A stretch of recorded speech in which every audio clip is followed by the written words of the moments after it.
Hello, Blenders, and welcome to episode number 165 of Real Blend, a podcast that is set to star in Knives Out 2. Congratulations to us! Hey! My name is Sean O'Connell. We definitely did it. Okay, that's Gabe's joke. I got to give him credit for that. And That was Gabe, good. feel free to help me out every once in a while with those, because I am dry.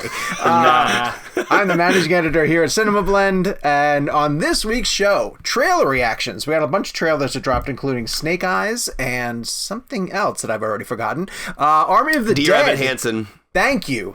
Army of the Dead is going to be hitting Netflix, and Kevin's going to give us his review of it. And so I'll start by introducing Kevin McCarthy of Fox 5 in Washington, D.C. Hi, Kev. Hey, Sean, Jake, Gabriel. Good to see you guys. Missed you guys last week. Great to be back with you all. I'm excited about diving in on that Dear Evan Hansen and Snake Eyes trailers. I have some thoughts. Oh, good. They are, in fact, trailers. Joining us as well yeah. is Jake Hamilton of Fox 32 in Chicago. Hi, Jake. I'm always curious whenever Kevin says hello to everyone. Usually one of us gets our full name. And I'm always curious every week to be like, who's it going to be this week? Like, usually it's either Gabriel, Jacob, or Jonathan. Jonathan. Yes. Jonathan's my favorite. Jonathan is the best. Is Jonathan Bartholomew O'Connell. And, of course, Gabe Kovach, our producer, who is chiming in as well. Hi, Gabe. How are you? How you guys doing? Good to see you. Listen, housekeeping. If you're watching us on YouTube, you'll see that Kevin got a haircut. Kev, looking sharp. Yeah, he did. I like it. My dad paid for this haircut, so thanks, Dad. I appreciate it.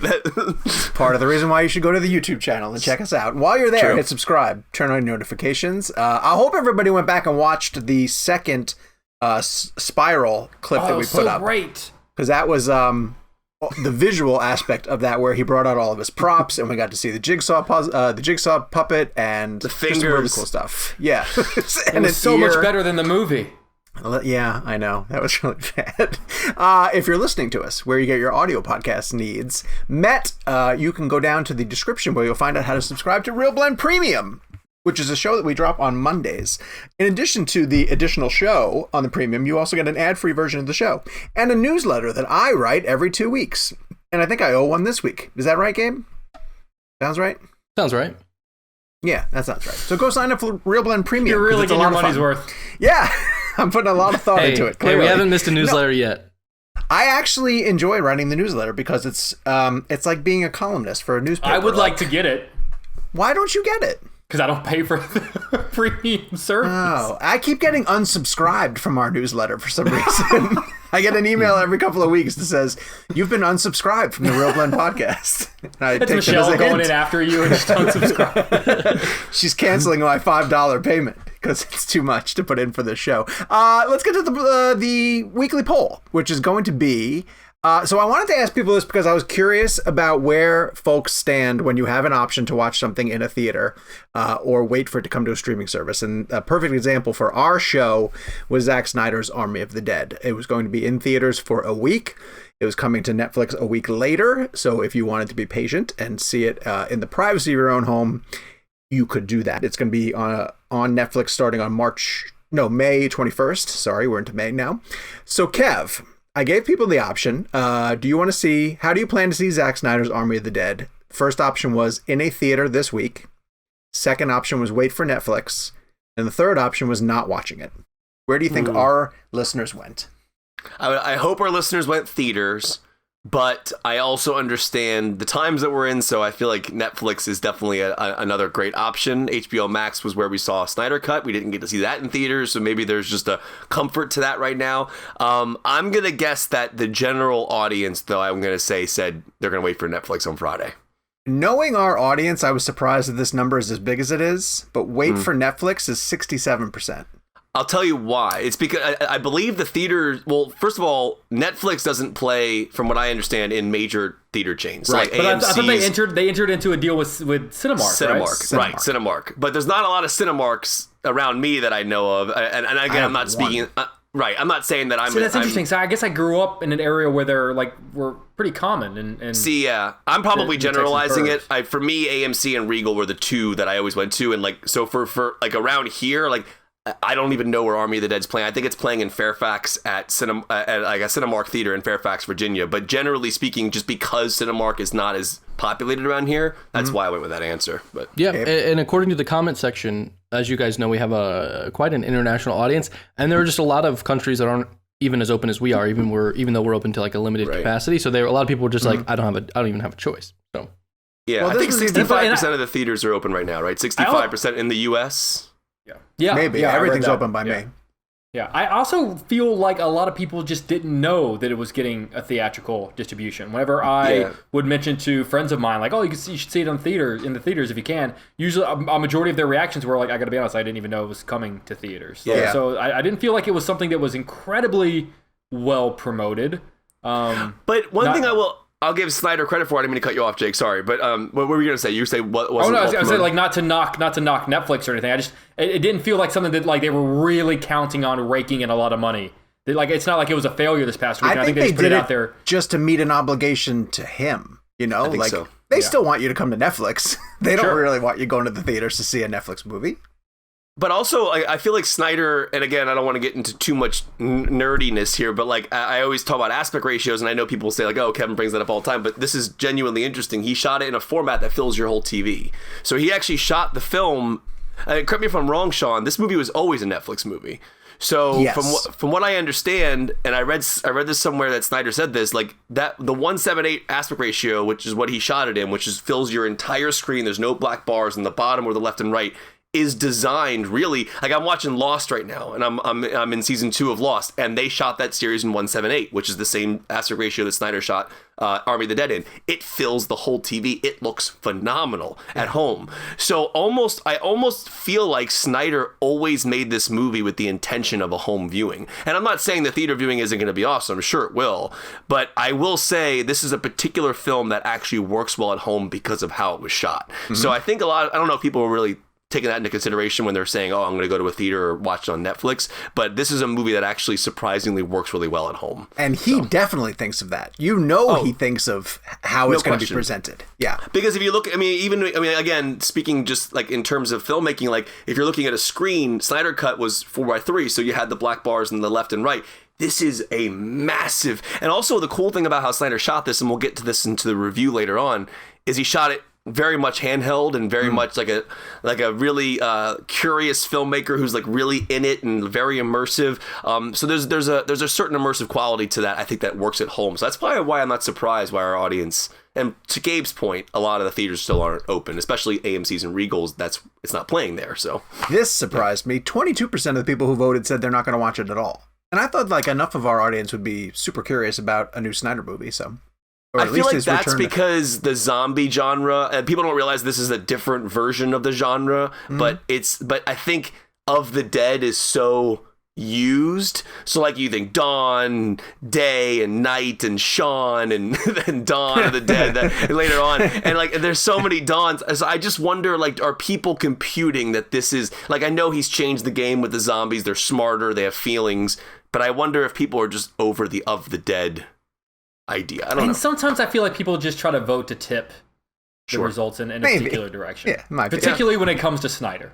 All right, let's shift over to talking points. So a couple of trailers dropped that we want to discuss. One of them is for a show that Jake saw, and so I'm really glad you'll be able to chime in on this because I think it's really popular in the fact that what I've only really heard about Dear Evan Hansen is that it's a tough ticket to get. I know it came through Charlotte, and it had a lot of buzz around it, but we were not able to get tickets to it. Did it really? Okay, that's interesting. The first, like, it pre-showed here in DC, and he came in studio to promote it, and this is before the Broadway run.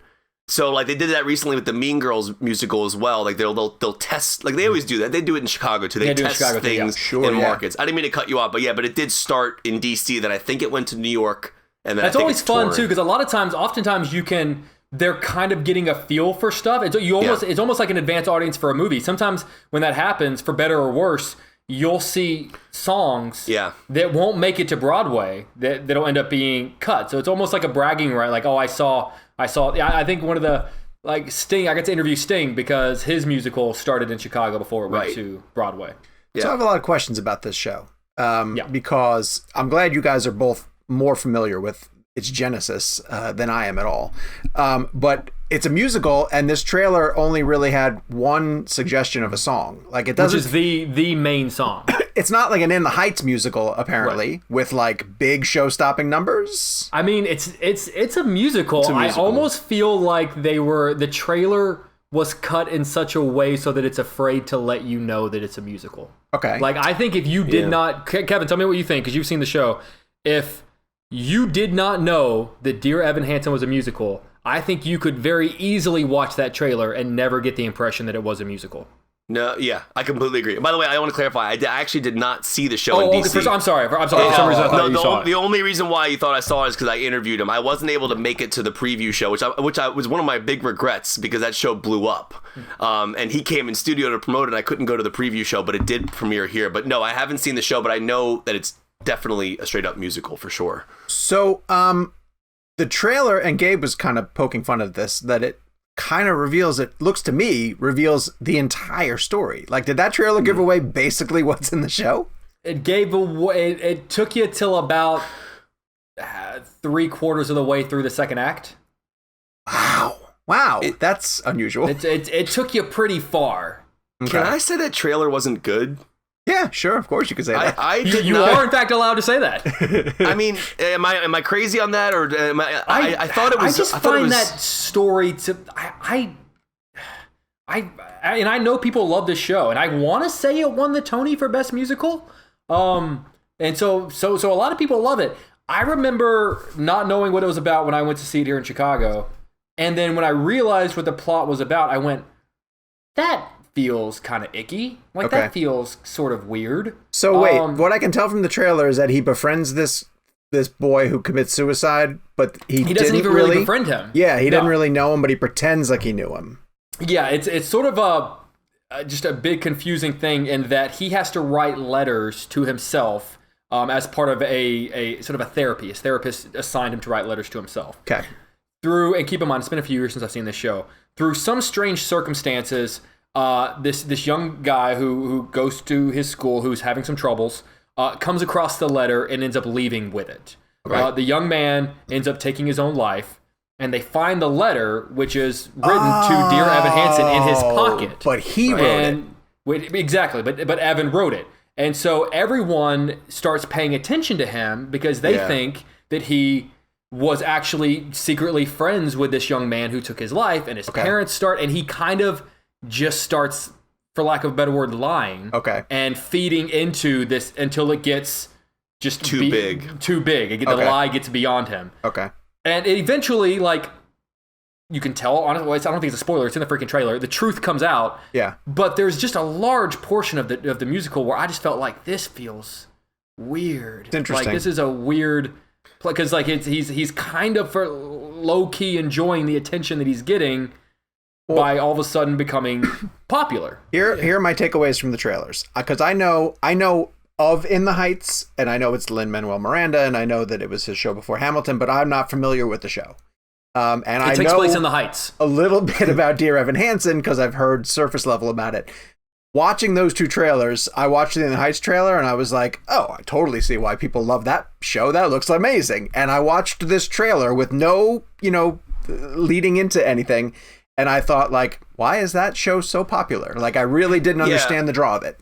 I actually found the trailer, it felt low budget. Like, the movie didn't feel like it was big. And that's the thing. It's like, going into the trailer, Dear Evan Hansen in my mind is this gigantic Broadway show. Because, I mean, just to clarify, I grew up going to Broadway all the time with my parents. I love Broadway. I love musicals. I love everything about them. So Dear Evan Hansen was actually a show I really wanted to see. My wife's mom, Lauren's mom, saw it in New York, was blown away by it. I've heard that the show is incredible. I know, Jake, you saw it.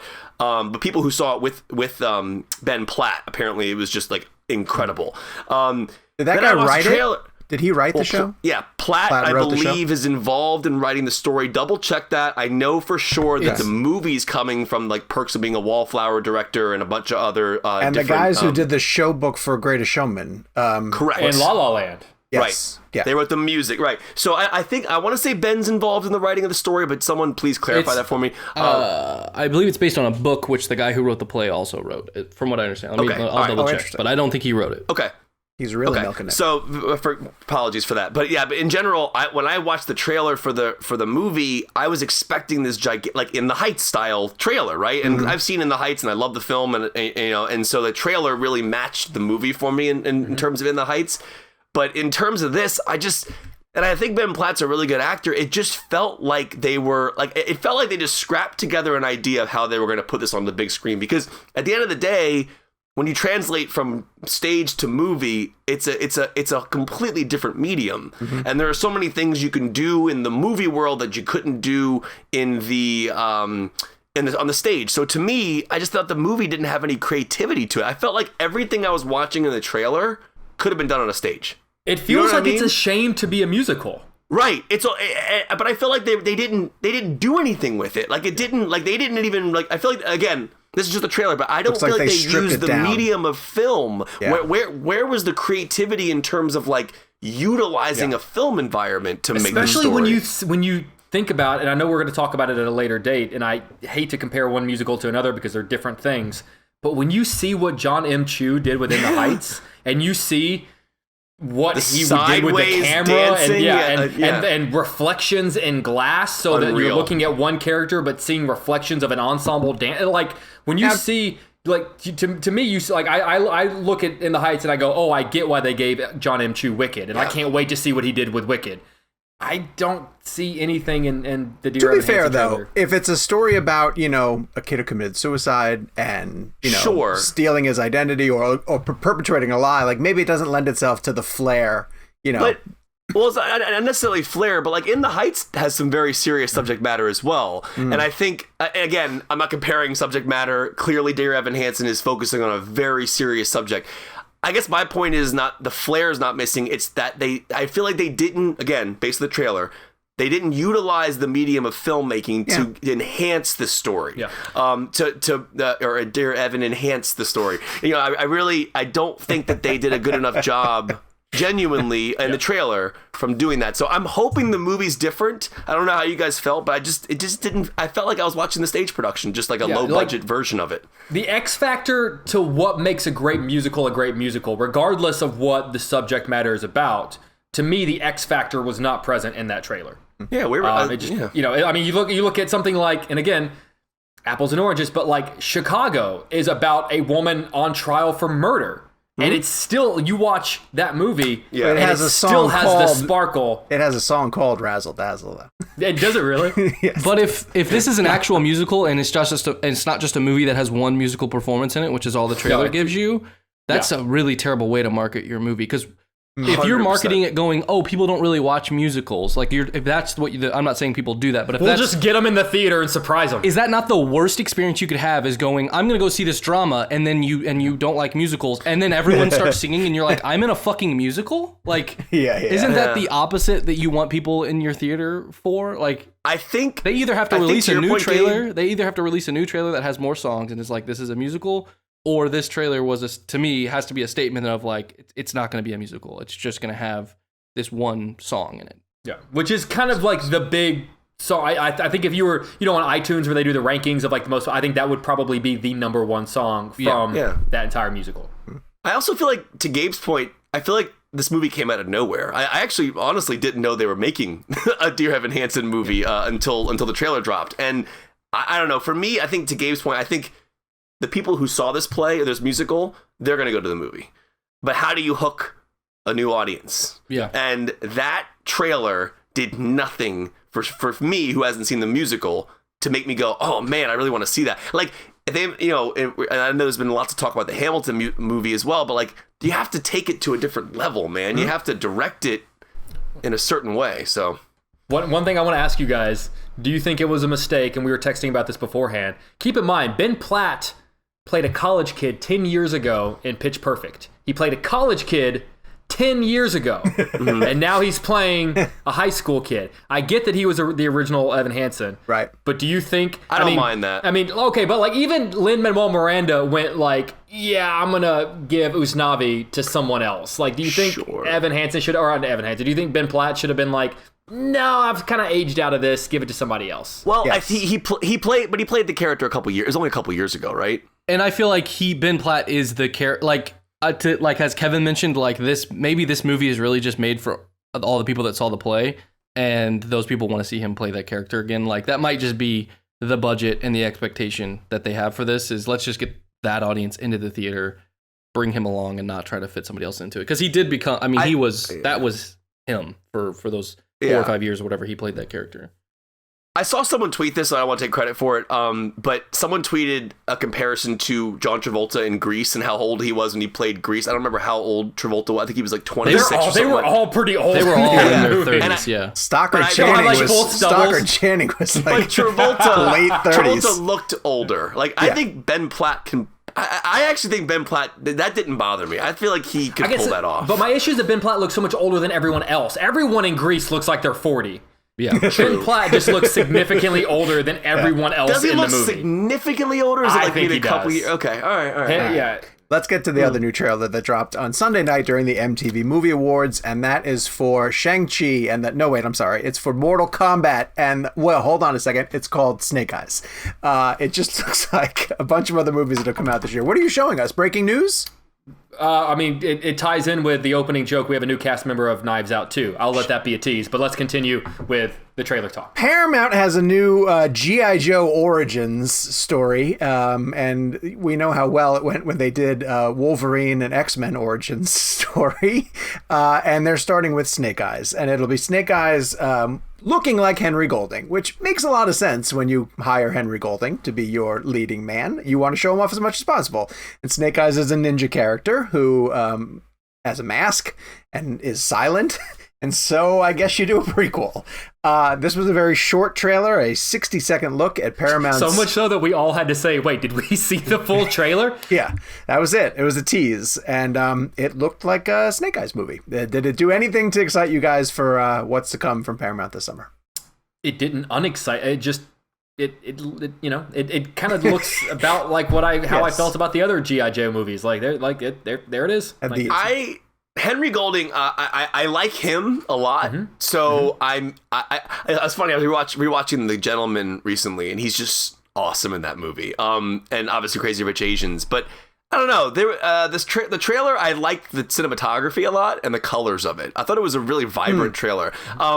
It didn't do anything for me story wise, character wise. I honestly couldn't tell you what it's about based on the trailer. It's about Snake Eyes.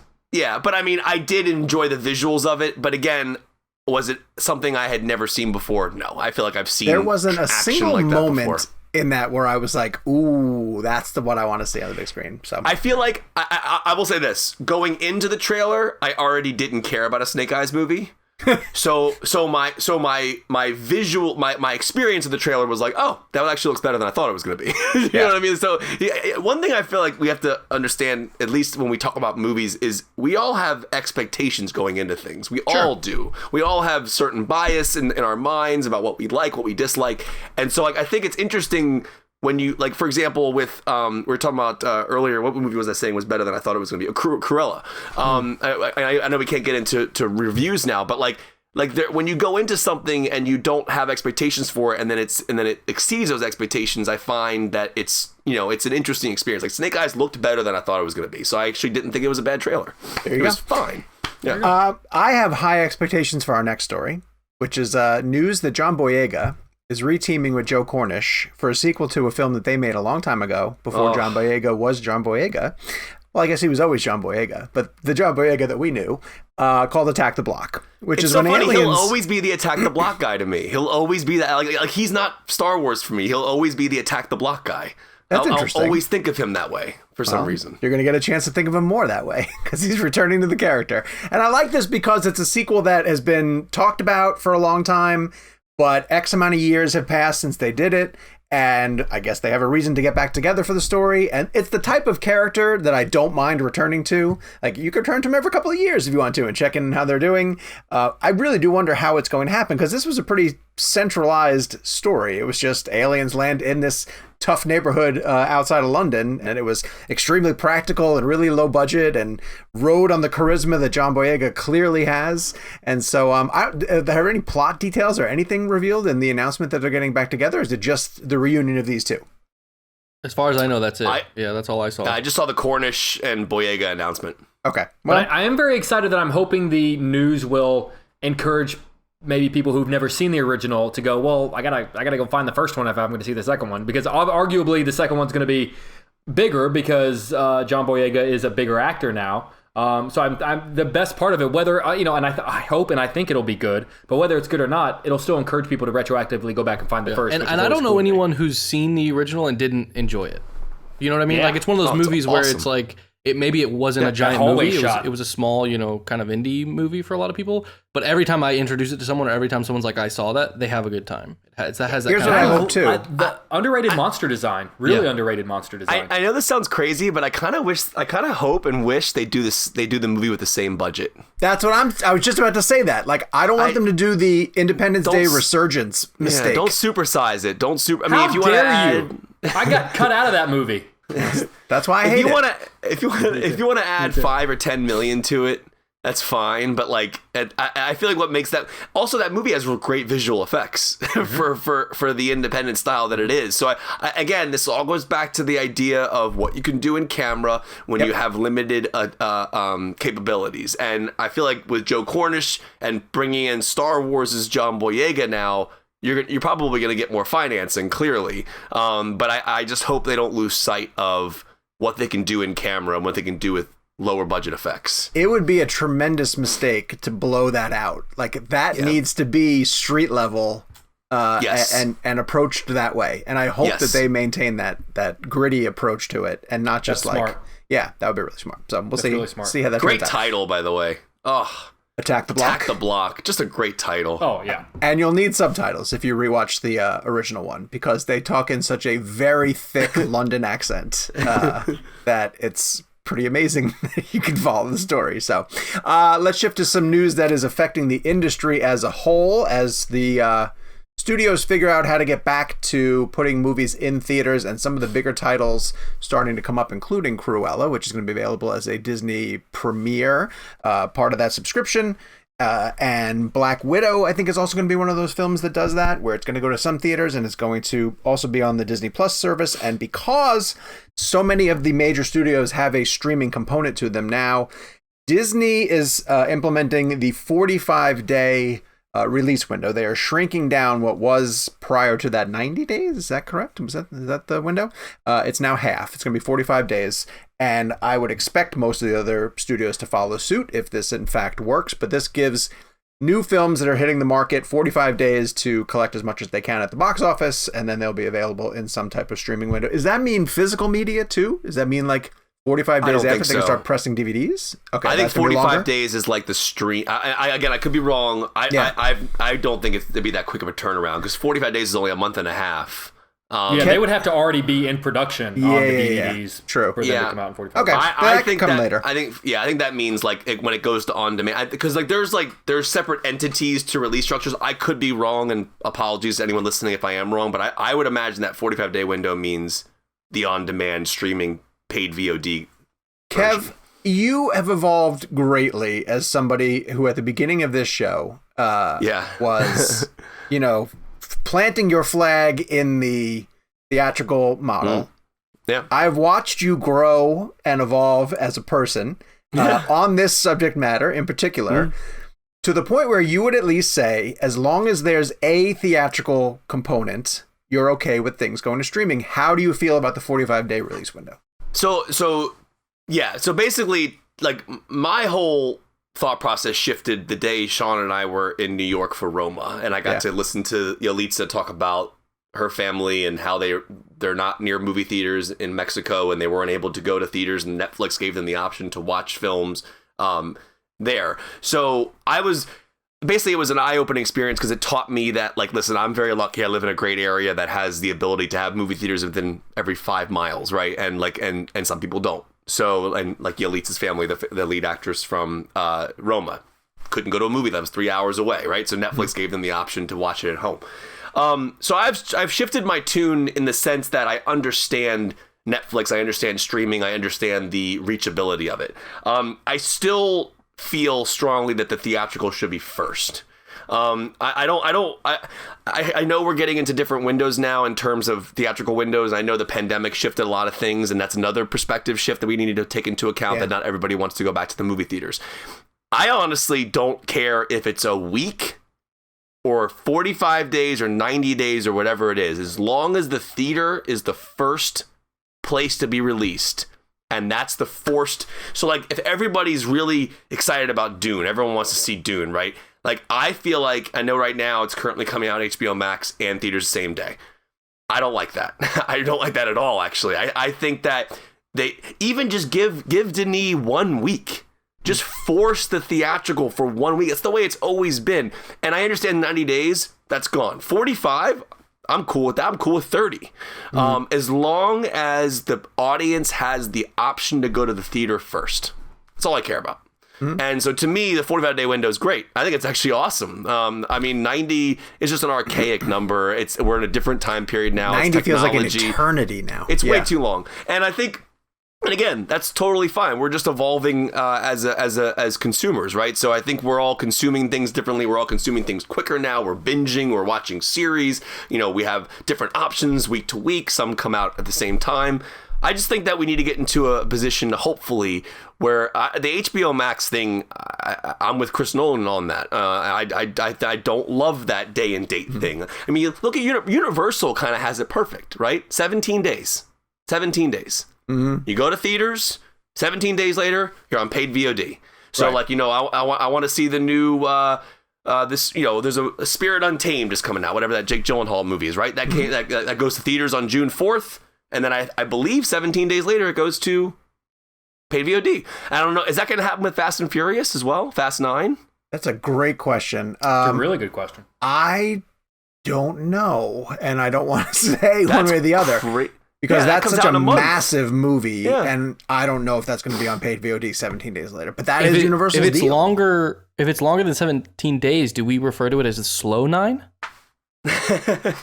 No, but in all honesty, though, I need to point out for people who aren't watching this at home, Gabe sprung out of his chair and leaned forward with that gem. He couldn't wait to get that one out. Well, Gabe, but also Gabe actively hates Fast and Furious, so any chance he could take to jab it in there. No, but I also read some of the reactions today for Fast 9. People are saying it's awesome, which I'm really excited about. People are super in. But in terms of, so that I really want to know this. If anybody listening to the show right now knows the answer to this, because from what I understand, AMC and Universal cut a deal during the pandemic, right? It was a 17-day theatrical window, then to paid VOD.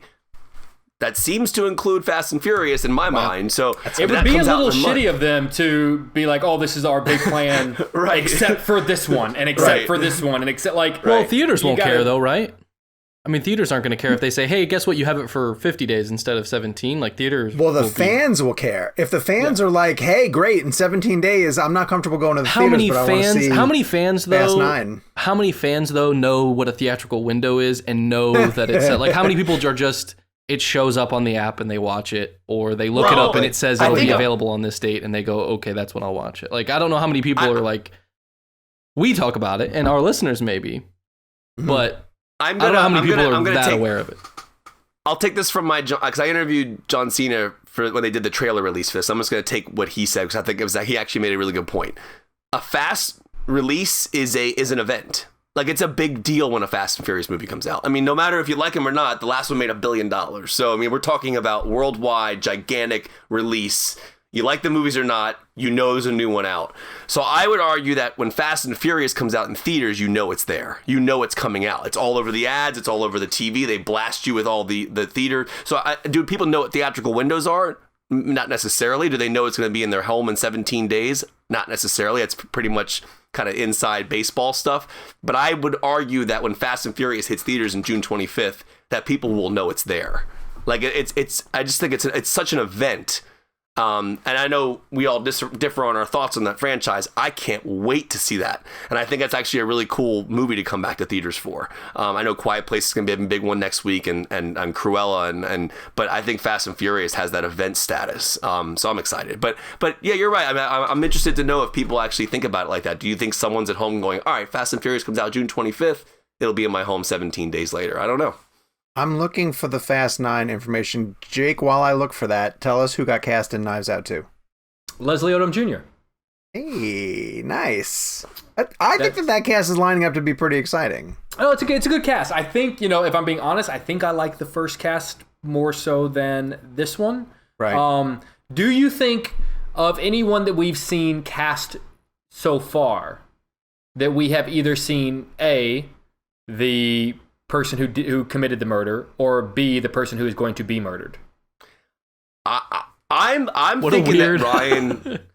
See, here's what I'm thinking. Is that a weird question? Well, it's just like, I don't know what we're basing. Like, are we basing it on their star power? No, like, who? No, I think, Totally more so legitimate. specifically, I guess, like, who do you think is going to be murdered? Or are they going to get, like, another old school iconic actor to be the one? Or is it going to be, like... No, I don't think... Like, I think he likes the genre too much to be, like, it's not going to be a sequel that's, like, hey, it's similar to the first one. I think he loves the whodunit genre so much, he's going to dip into a different well from the genre, or various wells, because he kind of did with that one. I think it's going to be very different, but it'll just be a whodunit with this detective. So I don't know that it'll be necessarily mirror it in that sense.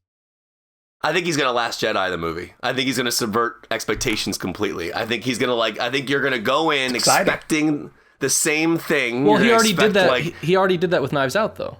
Like Knives Out, there's three killer twists, and not just like who's the killer twist, but it's like what happened, how it happened, when it happened, all that stuff.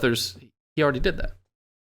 Oh no, I don't mean that. So what I'm saying is what he set up in Knives Out. That structure he set up in Knives Out, we kind of know that structure already, right? So Plumber dies, movie goes on, we learn Evans did it, the end, right? But yes, you're right. There's different ways he did it in between that made it different. I think he's going to subvert that film. So I think with Knives Out 2, you're expecting similar idea. Someone dies, we're in a house somehow, we don't know who did it, and it's going to come out to the end to be someone we didn't expect. But that's just... I would imagine, knowing Rian Johnson and having him have Luke Skywalker throw his saber over his shoulder, I think that he's going to do something where like we know who the killer is at the beginning of the movie. And he's going to reverse it. And then like we know, we're aware. I think we know who did it. Done it. I don't. And then we're going to go backwards and find out who died. I don't think Netflix. Is this one going to be called Knives In? Knives the opposite In. Of it's inverted. I don't think Netflix paid him. I forget what the whole total was, but I don't think Netflix paid him $100 million. Yeah, I don't think they paid for two movies that are like, hey, what if it's a whodunit, but instead of it's a they did it. It's like I don't know that that person right there. That person is the one who did it. I just feel like he's gonna have to play with it somehow. I bet you. People like a mystery. Find out who the murderer is. The engine of a mystery is inherently captivating and exciting. There's only so far you can go to subvert that, and I think you did that in the first one. That? I'm not sure he's aware. I like Orient Express. I love that movie. That movie's great. That's a fun time. Now the next one, I'm not. Well, if the next one even gets released, I was gonna say, I'm not quite sure if they're going to let that come to theaters. They're currently in a studio somewhere trying to figure out how to do facial replacement digitally. Are they watching Army of the Dead? Yeah, that's right.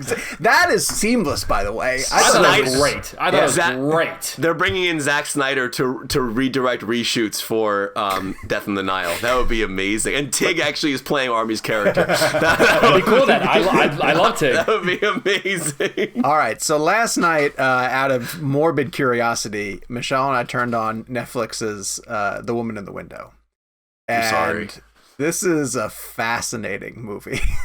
And I refuse to believe this is actually the case, but it's directed by Joe Wright. And Joe Wright, who I adore, I love many of his films, but I do think he's starting to, well, he got nominations for Darkest Hour. I didn't love Darkest Hour, but I know that it was critically acclaimed and most people really like it. It was good, this is the man who's coming off of like Atonement and Anna Karenina and Hannah. I love Hannah. Hannah, which is a fantastic movie with Saoirse Ronan, Pride and Prejudice. I mean, incredibly talented man. I have no idea what happened with this movie. There are apparently stories that you can go back and reread about the fact that like test audiences were super confused by it, and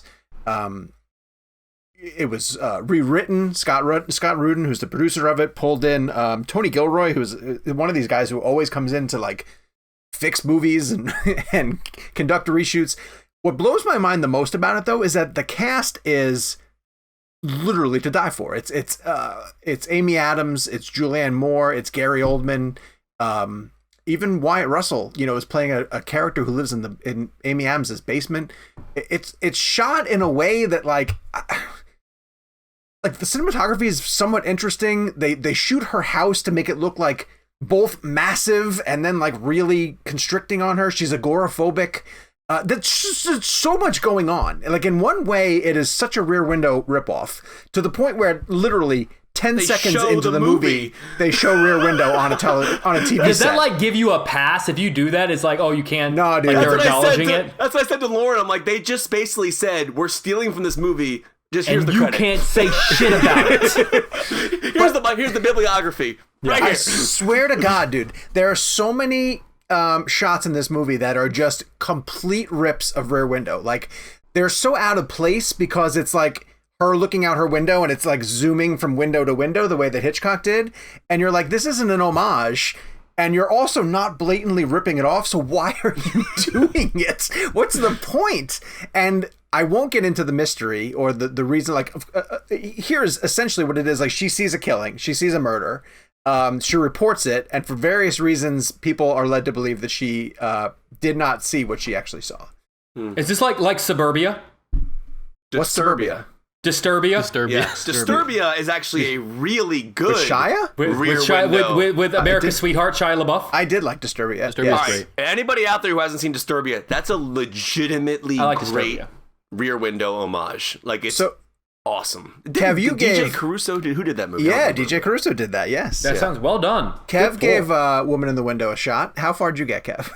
About 45 minutes. And I to clarify, the only movie I've ever turned off in my entire life was Irreversible. And I went back. I never went back and watched it. This one was really bad from the 45 minutes that I experienced. I did have to get up and I walked away on my own. And I'm like, I can't watch this right now. I just wasn't in the mood for it. I never went back to it. So are you going to? Do you think you're going to finish it? I'm not. And I'll tell you, as a film reviewer, I'm not officially reviewing this movie. I'm not covering this film. It's not like I'm not like just, I didn't just get up and leave my job. I just was watching it on a Saturday. It just happened to be on Netflix. And I was morbidly curious like Sean was. And it was as bad from what I saw as I had read. So, but I'll go. I mean, if there's an audience member who's listening to our show right now who says the movie is great and wants to tweet us and say, Kevin, give it another chance, I'll do it. From what I saw, I mean, Sean brings up the point. The point in the movie that I tapped out was the first 15 seconds. Was when the camera like goes in and when you see the shot of Jimmy Stewart, I'm like, wait, why are they showing us Rear Window? Oh, because they're stealing the whole entire concept and they're just telling us that this is just based on this kind of thing. Yeah. It was like the hey, we're stealing this, but here's what we're stealing it from. What's amazing is that it's weird to see three actors who are so incredibly talented like not be able to make material work. It's kind of an interesting case study. Yeah. Yes, I agree with you 100%. Especially Oldman. Oldman in particular, like he's actively bad in this movie. And I didn't think it was possible. You're kind of selling me on it, to be honest. I kind of want to see it now. It makes a case for how great a director can make an actor look. And an editor, how great they can, because I've heard horror stories from actors who will go on set and deliver the best performance in their mind of their career. Then they'll watch the film, and every take the director used was the worst take possible according to that person. Yeah. And like there are moments in this film where Amy Adams is delivering dialogue, and she's one of the greatest actors working today. I mean, just watch Arrival if you want proof. But there were edits and shots of her delivery that were terrible. And I know for a fact there's no way Amy Adams delivered a bad performance because she's so damn good. It's the way it's then cut together and edited. Did you guys, I saw this story the other day that I thought was really cool. I think you guys have all said this before, so forgive me whoever mentioned this before. Have you ever heard the story about Tarantino and ER? No. You guys heard this? So. No. So he directed an episode of ER, I believe, and essentially, from what I understand, and I don't know if this is 100% true, he did every scene one time. He did one take. Right. Yeah. Right. So they would have to make his director's cut, no question. Like it had to be Quentin's cut of the movie because they only had one option to choose from for the funny. shots. That just reminded me of that. But yeah, I thought the performances were not good, and like three of the best actors working today. Yeah, poor Amy Adams' character is on all sorts of medication for her agoraphobia, but she also will not stop drinking wine, so she often has to play I'm drugged and drunk at the same time, which is probably a really tough thing to pull off convincingly, and she does not do it in any way, shape, or form. It's But really I wonder exaggerated. If she did. Do you think she did in another cut of the movie? I'm not sure. I honestly was sitting there, Sean. I was sitting next to Lauren watching this movie, and I'm like, did Amy Adams like really deliver a bad performance here, or are we just seeing the worst take of it? Because I thought to myself, Amy Adams has script after script after script coming in. Sure. You obviously take this because you wonder sometimes how these bad movies end up happening, right? Because if you think about the actors and the caliber who's in this film, they all took it thinking, oh, it's Joe Wright, huge director. This is Popular gonna be book. This is gonna be a bestseller. hit, right? And like you wonder where it goes wrong. And I'm sitting there watching this movie. I'm like, does Amy Adams? Did she see this? Does she not like go call the director and say, what the hell's going on with this cut of this movie? I mean, like I don't know. I guess have you no just give idea. up your I mean, right they didn't do that. really any press for it, did they? They did didn't do any. nothing. No, they did no press for it at all. That's not a great sign. There's a moment early on when it struck me that I said this to you guys before the show started, that it feels like it could have a life as like a Rocky Horror type midnight movie, because there's so many sequences that are just like head scratchingly bad that if camp audiences kind of like embrace it, like there's a kid from across the street who's the young son of the family that she's spying on. Yeah. And he's allergic to cats. And that's kind of like a recurring subplot for no reason whatsoever. And he sits down on next to the cat, and he's petting the cat, and the cat's licking his hand, and the kid goes, "I like kitten tongues." And I burst out laughing because it was the weirdest line. And like, so he has not said yet that he's allergic to cats, but he's letting the cat lick his hand, and he's petting the cat a lot. And then he goes, all right, it's time for me to go now. I hope I didn't offend you too much, to the cat. And Amy Adams is like, why would you offend the cat? He's like, because I have allergies. And she's like, well, why didn't you say that earlier? And he's like, I didn't want to hurt the cat's feelings. And then he got up and left. And I thought, like, in a sense of like The Room, you know, like how scenes just kind of end and begin in a really awkward fashion. Like maybe the film has value that way, but see, I would argue the only reason I would argue is that I think when they made The Room, they were making a bad movie already. Like in the process of shooting it, they were making a bad movie.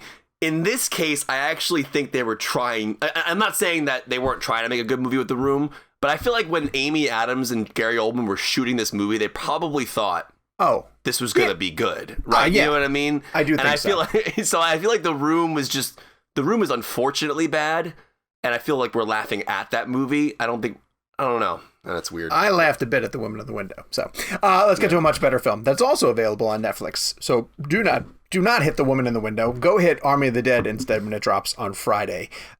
Jake and I gave a review of it last week. So go back and listen to that week's episode to hear our takes on it. Jake's takes on it. Jake, let's quick give our star reviews out of 5. I would give it 4. I'd also give it 4. Kev, where are you at?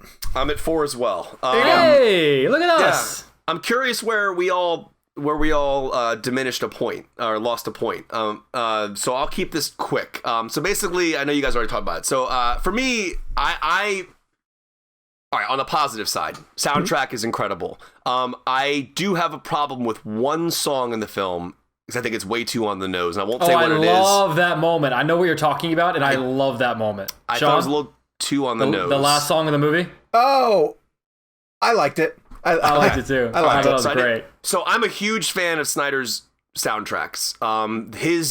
His opening credits in this one is one of the best he's ever done. His opening credits is a short film. Yeah, like it's literally has full blown character arcs. Yeah, like we see an entire story take place in the entire opening credits. So on positive notes, visually it's incredible. I'm still I'm still working out the selective focus and the shallow focus. It's a very interesting concept. I like it a lot. It's very immersive. It feels very immediate and right there. It feels very real. It's definitely different. So it takes a little while to get used to the style. A lot of things are blurred out in the background. Lots of rack focuses. Lots of interesting pulling of focus. Very handheld. You feel Zack telling you the story. You actually literally feel him telling you the story. Like the movements of the cameras, like it's him. Like he's there the whole time shooting this entire thing. And you feel that. The action's incredible. Every single time there's an action scene, the movie's a 10 out of 10. No question. Some of the coolest zombie action I've ever seen. The scenes in the trailer, but it's so cool watching Dave Bautista hop over those tables and just blow zombies away. Opening credits are amazing. Love the pink font of the text. Love that the words were separated. He kind of makes you look at the screen a little bit. I found the drama to be interesting but overly done. I think the movie could be cut down about 25 minutes. I really do. And I again, I love the length of Justice League. I loved all 4 hours of it. There was just dramatic elements, line deliveries, sometimes stuff between Batista and Ella Purnell I thought could have been really condensed, or because I mean the movie's interesting because it's blending genres, and you also have great grounded dramatic characters. Like Batista's a great actor. I actually think he's a very good actor.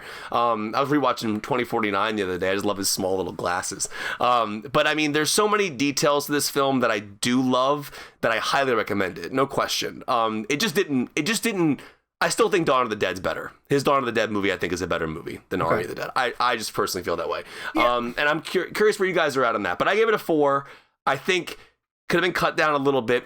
But that being said, it is an awesome zombie movie. It's an awesome action film. There are some genuinely great characters. I thought Amari Hardwick was great. I thought everyone really kind of brought their A game in terms of action. I'm interested to see the prequel. I guess they're doing a prequel with Mateus. Yeah. Is doing a prequel that he shot already that tells more of the story before, maybe during the breakout. Him as the safecracker. So I'm interested in that. I thought his character was cool. I mean, there's an Ocean's 11 vibe to it. The violence is insane. All right, there is a practical effect in this film that I think is one of the coolest effect shots I've ever seen. Oh, what? Where are we on spoilers? I'm assuming no spoilers in this, right? Okay, I'll keep it vague then. There's a character. How vague can you keep it? Can we just say there's a great moment and move on? Okay, all I will say is in the third act of the movie, there is a effect shot that is actually real that you will think is CGI. Okay. That will blow your mind to know it's real. Okay. I'm very curious. All I will say is it deals with a character and a death. Okay. That's all I'll say. There you go. That's it. Wait, you mean people die in this movie? People die in this movie. Spoiler alert! There's a certain character death that is done in a way that, like, I genuinely, when I did the junket for the movie, I brought this scene up to the actor, and the person told me how it was done, and I couldn't believe. If you look at my face in that footage, it's like I was like, "Are you kidding me?" I was hoping we would have Snyder on our show so I could ask him, because it. You guys, when we get off the air, I'll tell you, but it's pretty cool. Okay. All right, so I give it a 4 out of 5. I liked it. You asked why we took a star off. I don't really know why I took a star off. Like, it's not like I looked at a reason and I was like, well, that's why it's not what it is.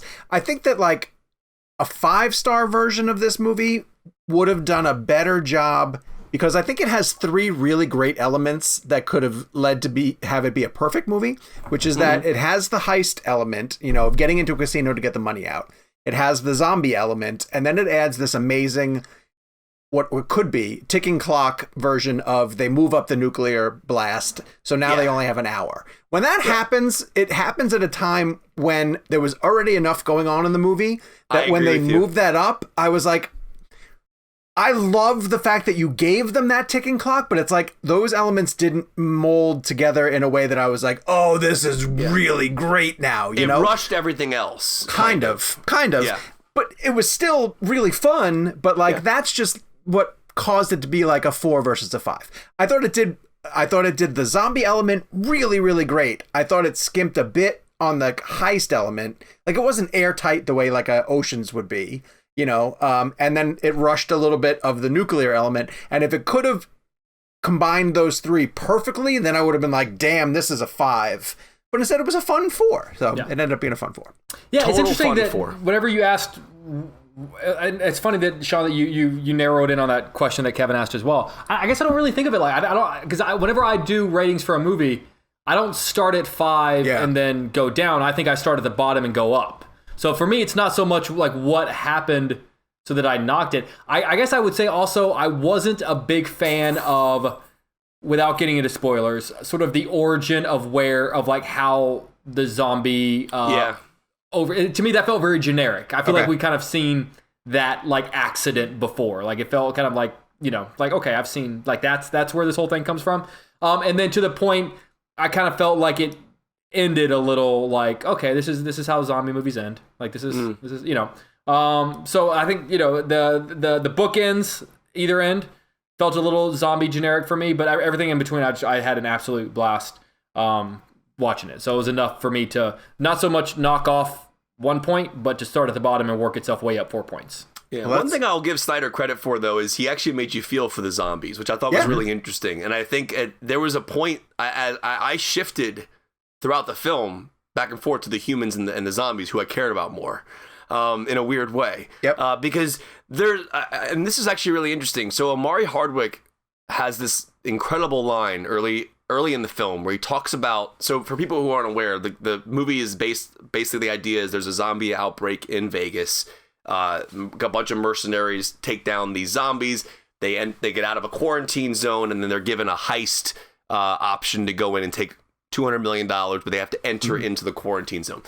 So Hardwick is dealing with PTSD, right? His character is dealing with this, he has this line earlier on where I'm gonna paraphrase it, but he's like, when I was killing the zombies, basically, I didn't think about their faces, because remember, these are human beings who have been turned into zombies. So he was dealing with it from a PTSD standpoint. He goes, but now all I see is their faces now that I'm out of it. Like, and I'm just reliving the deaths over and over again. So he goes, going back in was gonna be very cathartic for all of us. So there, that through line and his character arc, I thought was the most interesting part of the film. Interestingly enough, even though Batista's the lead, I just found that storyline to be cool. So there's a really interesting grounded nature to this film in the absurdity of it all. That really does work. And so to give Snyder credit, that's not an easy balance, especially when you're dealing with the absurdity of it all. I mean, this is a, $70, $80, $90 million zombie film. 70, but there's so many practical effects. Like the blood explosions, the brain explosions, like there's some cool stuff. And then you get the Snyder slow cut. It's slow-mo. You get the... I didn't feel like there was that much. I felt like I was actually kind of surprised. They use it sparingly, I guess. But when they use I could have used it a little more, because I like his slow-mo. This was my takeaway. This was my takeaway from it, and tell me if you think this is unusual. I was really happy to see him freed from DC movies. Like, he did DC movies for 10 years. Yeah. And it was nice to just see something different from him. Yeah, I agree with that. And that's not a slight to his DC work in any way, shape, or form. Of course, look at your shirt. I was very encouraged. Like, in the first opening, from the way that the zombies get released to the opening credits, I was like, oh, damn, it's really good to have a Snyder movie that's not... Yeah. It felt like he felt free in a way. In a little bit. Yes. This whole segment's just going to get cut out and posted on the internet, and we're going to get ripped apart, right? Yes, that's fine. Especially me. Dear God. Yeah, they're ready to come at me with their sharpened knives. So let's transition into our blend game this week, which happens to be # Zack Snyder Blend. And I'll be curious to see if any of us once again, pick one I'm surprised we haven't done. Jakey, why don't you start us off? Where are you going for your favorite Zack Snyder film? Mine was very easy. I'm going with Watchmen. Okay. Not just my favorite Snyder film, but it is also one of my favorite, probably top 5 favorite superhero films of all time. It's a movie that I feel bad for Snyder because I think it probably came out about 10 years too early. Yeah. It has a lot to say about a type of film that hadn't really gained enough popularity enough for people to realize what it was actually saying. Now, granted, when Alan Moore's graphic novel came out, it was a testament to all of the comic books and stuff. But I think had Snyder waited 10 years to make Watchmen, it could have been a real testament to the superhero genre that's overtaken Hollywood, and then I think people would have connected with it a lot more. I actually am in the minority in that I prefer the theatrical cut more Same. so than the director's cut. I feel like the editing beats are a lot sharper. I think it is his best opening credits set to Bob Dylan's song, The Times They Are Changing.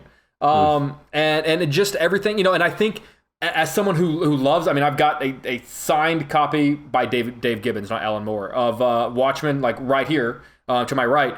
And I mean, it's one of my favorite novels of all time. I actually don't mind and kind of like a lot of the changes that he makes. I don't mind the squid not being a part of it, because also we've also gotten Damon Lindelof's series, right, which shows the repercussions of the squid. So I feel like we kind of had our cake and eat it too.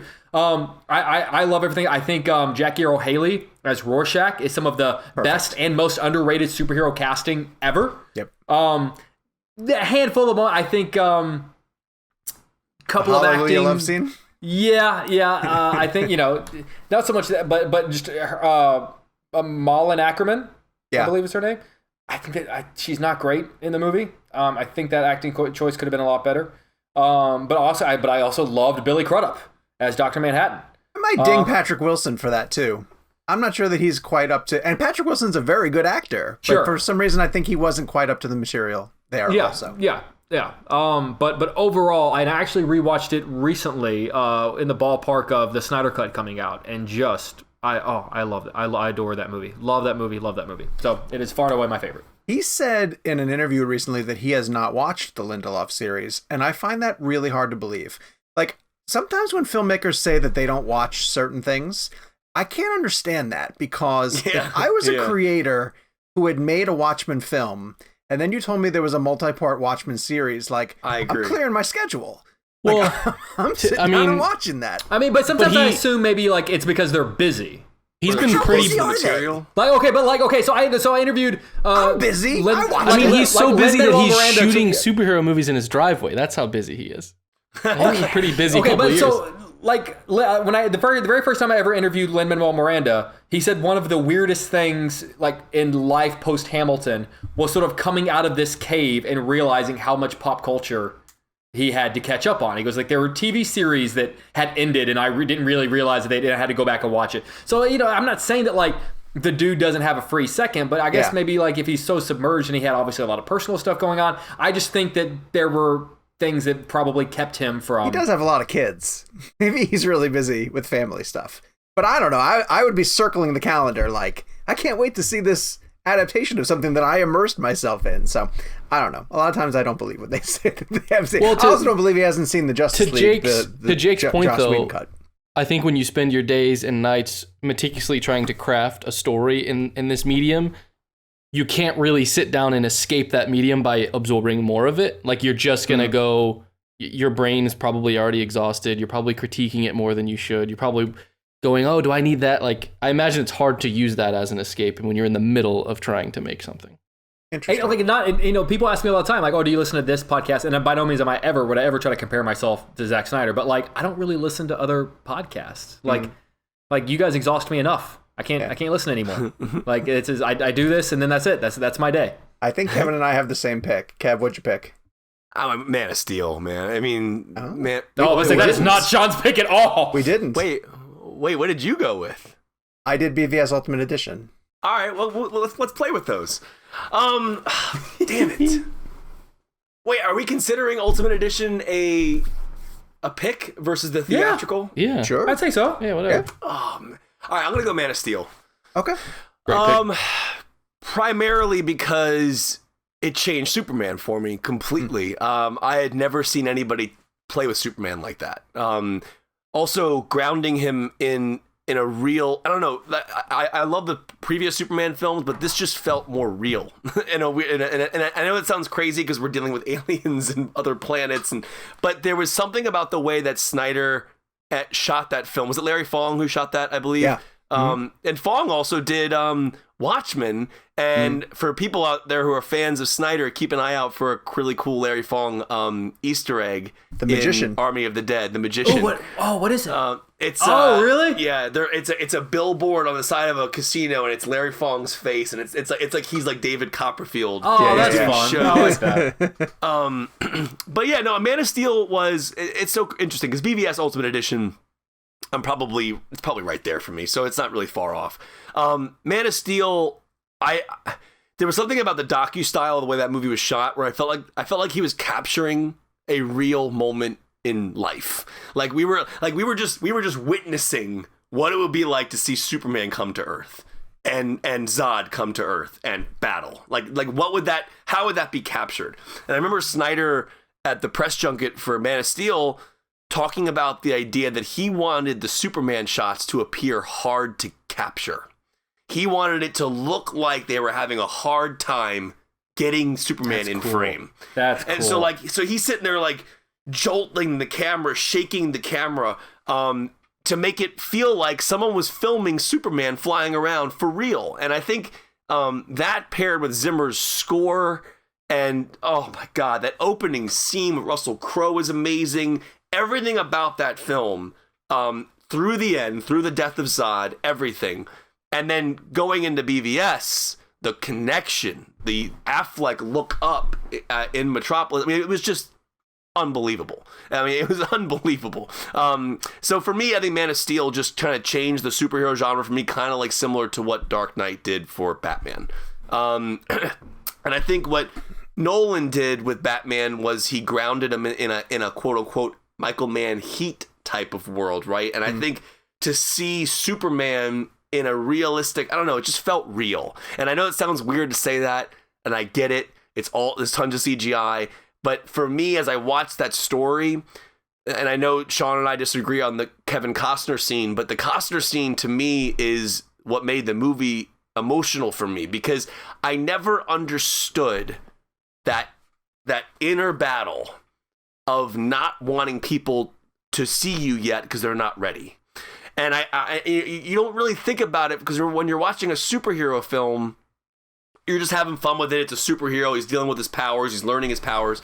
But I never really understood the struggle of what it was like for that character of Clark and Kal-El to be there on Earth and not have people know what he is. And for his father to basically say, the world's not ready yet, so I have to die because they're not ready to see who you are yet.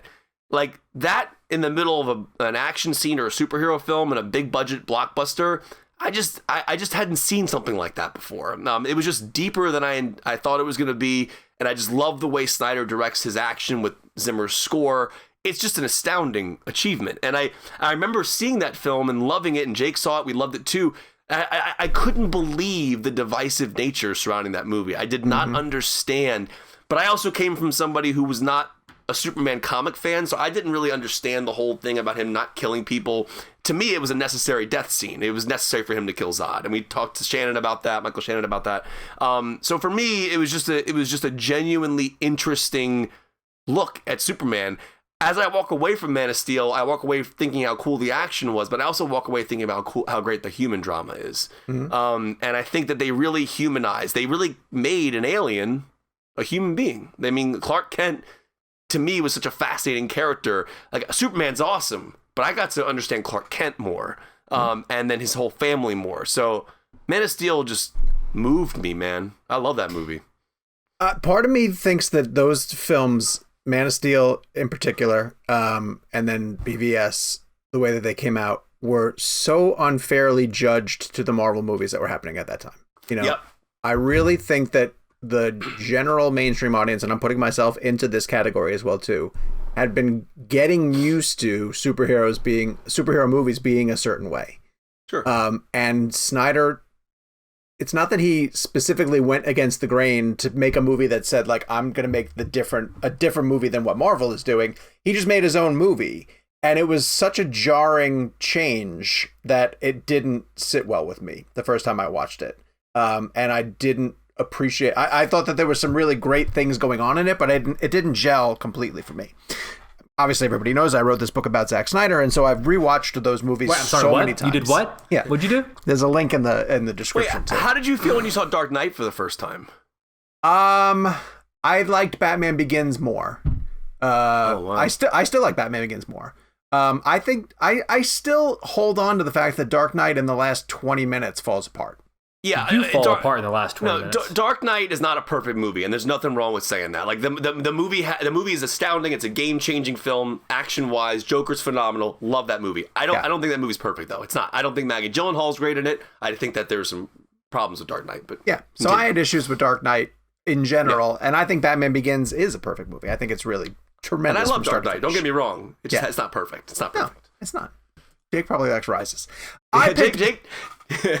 I picked Ultimate Edition for this reason, Batman vs. Superman Ultimate Edition, because I had not seen too many examples of a director's cut completely changing how I feel about a movie. Completely. And it's astounding to me that it's essentially, I don't know the number, but let's say that it's like 15 minutes of additional footage, 15 to 20 minutes. 30. It's 30 minutes? Is it really that much? 30. Filling in character work, and again, this is what you're talking about, character work in these movies making such a huge difference, you know, and explaining narratives that Zack really does layer from the start of the movie to the end of the movie. And so it's fascinating to see a cut of the movie that is the studio mandated, no, we're going to trim it down because it's got to run in a certain amount of time, and we can play it more times if it's this way, and it's taking out the nuance of specific things that he wants in. And then he's like, here's my 3-hour version. And you're like, God damn, that's so much better. And it just, it's more complete. It's more of your vision restored. And so when I watched Ultimate Edition, that's what triggered me to the point of saying that if there's a Snyder cut of his Justice League, it's gotta be better, because clearly he knows how to put these films together. But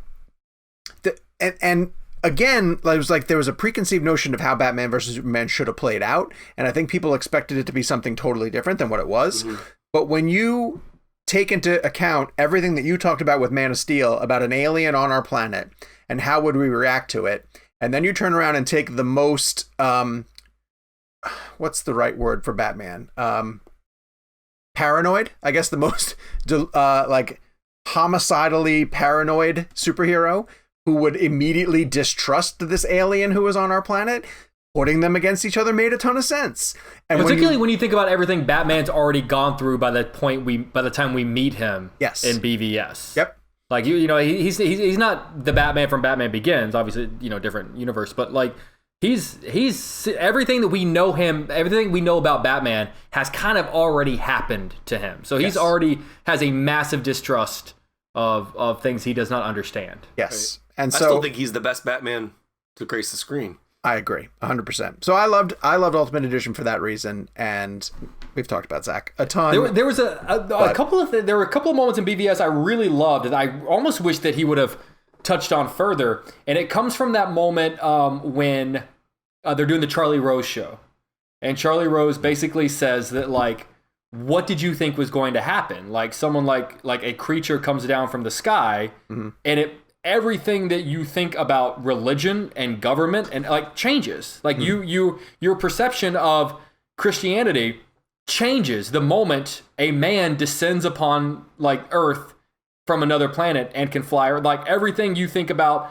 whatever religion you subscribe to changes completely. And that's what I loved about what Snyder did, is that, like, you know, all the other Superman, and I get like Superman like in the 70s and the 80s, like they weren't concerned with like the big picture stuff. Sure. But you have to think about, in reality, what would happen if Superman showed up? Like, the entire world would not just question him, they would question themselves.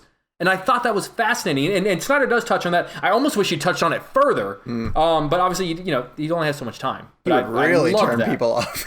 Right? Mainstream audiences would truly check out. All right, let's get the audience picks. Harry Lichtman went with Zack Snyder's Justice League, which is a tremendous film, but probably a little bit too long, but that's okay. Ezra Cabero said, call me crazy, but I love Legends of the Guardians. The Owls of Ga'Hoole. Owls of Ga'Hoole. Pedro Giuffra. Pedro said Watchmen. Van Carsell and Ishan Kumar went with Man of Steel. Mike the Demogorgon said 300, truly a masterpiece. And Kyle David Perry said Dawn of the Dead. Someone named Bruce Wayne said all of them. But I don't know. That seems pretty... I was gonna say, Bruce Wayne said all of them except the ones with Batman. Seems pretty biased. Yes. Yeah, exactly. Well, no, the ones without Batman. Yeah. See, now I'm thinking about BVS Ultimate Edition. I'm like, warehouse scene. I mean, that's like one of the greatest scenes ever. I mean, they're both like tied.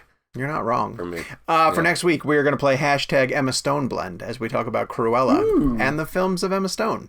So you can play along by weighing in on social media using hashtag Emma Stone Blend, or you can email us at realblend@cinemablend.com. And that's also where you can send us reviews. And this week we have a 5-star review from a man named Mitchell Schwartz, who says, "Hey guys, a well-earned and long overdue review for this incredible show. For years, I've been looking for a film podcast, and I'm extremely grateful that someone shared the Tarantino interview on Reddit.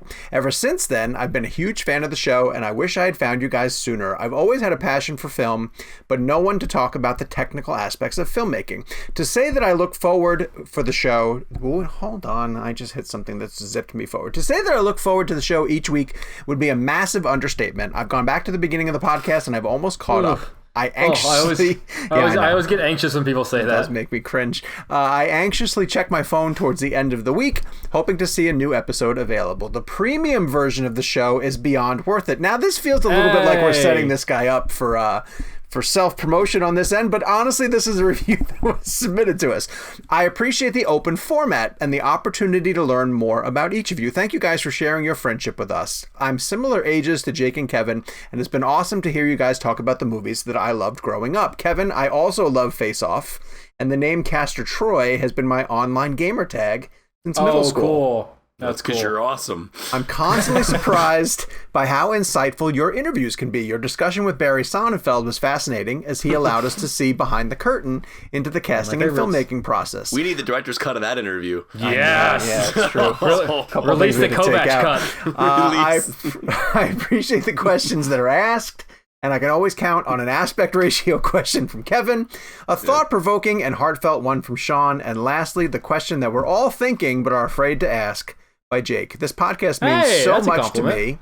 Thank you all, and I hope to someday tell you in person whenever there's another meetup." So thank you so much for that amazing 5-star review. That's awesome. We've seen a ton of really great support from Apple Podcasts, or for the reviews that are placed on Apple Podcasts, and of course you guys sending us. That one came via email at realblend@cinemablend.com.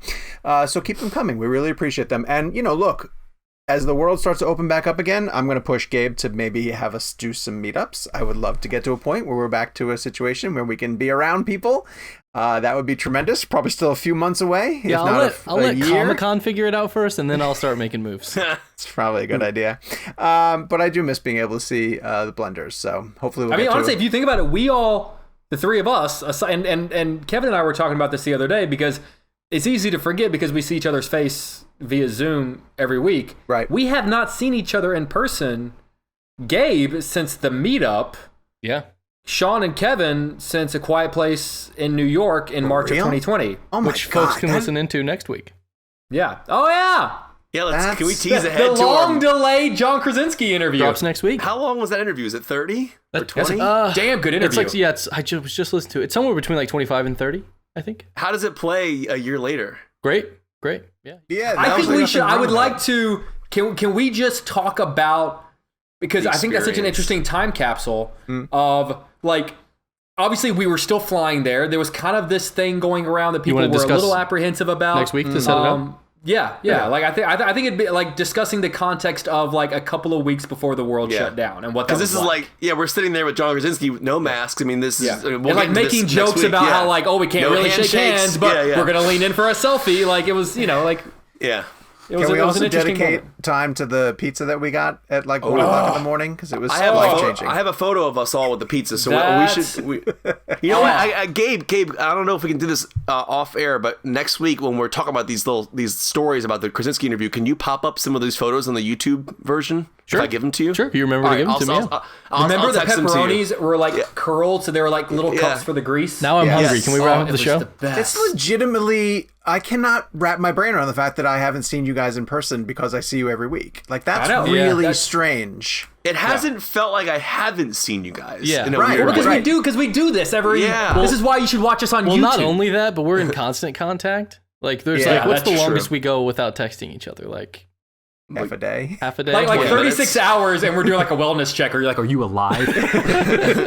That's why if this thing comes together that we might potentially be able to do, like that would be our first time all being back together, which would be. Yeah, we have a big Like, if it I happens. haven't even said anything about it on the That's show true, yet. yeah. That's the we're first- not going to say anything about it. can't but say I'm I know, but saying- you're the first one that even I mentioned have anything. thought, because I've thought ahead to like, if we're able to do it, that will be the first time that we're all in the same place. Here's what I'll tell you: You're is talking that about I our have in-person interview with Adam Sandler for Hubie Halloween 2, right? Yes. Yes, Yeah, we're going to do the exclusive. commentary. What were you going to say, Jake? I'm sorry. I was just gonna say I'm excited. I'm like arranging things next month around and if it happens.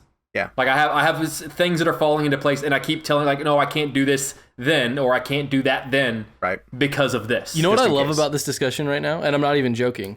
I'm curious. I feel like there's got to be a number of people that once they hear let's read a review. No offense to people that send us reviews. Like there's got to be Yeah. a number of people that just dip. They're like, this is the end of the show. Yeah. I don't need to hear them Yeah. gush about themselves. Yeah. Yeah. But they're missing this gold. These teases about. Because we're giving you a teaser of a what teaser. could be an all-timer. Well, yeah. Yeah. I mean, it would be history at the very least. All right. Our next premium episode, which we're going to record right Oh yeah, after what is this. our next premium? I genuinely don't know. The 2011 Oscars in review. And I don't know what movies those are, and I kind of like going into it cold. Yeah, So me too.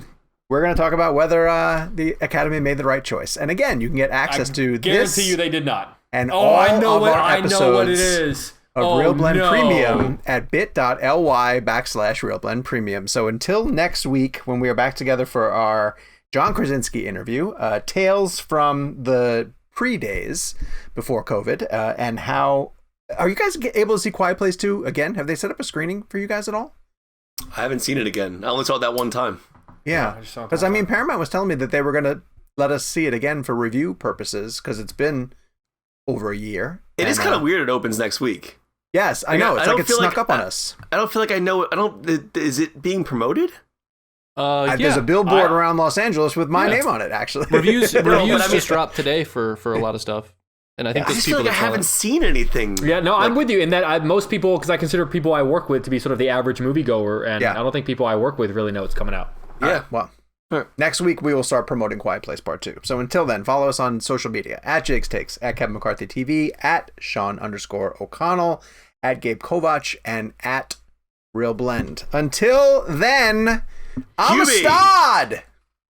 Oh yeah, Kevin, you missed the whole Spielberg thing. We decided Spielberg. We're Spielberg. We're really All going right, Spielberg. You gotta pick Minority something other Report. than Amistad. You gotta pick something other than it can't be The Amistad. color purple! Oh, stop! Why are we doing such serious movies? Jesus Christ. Do like E.T. Schindler's or E.T. series. List!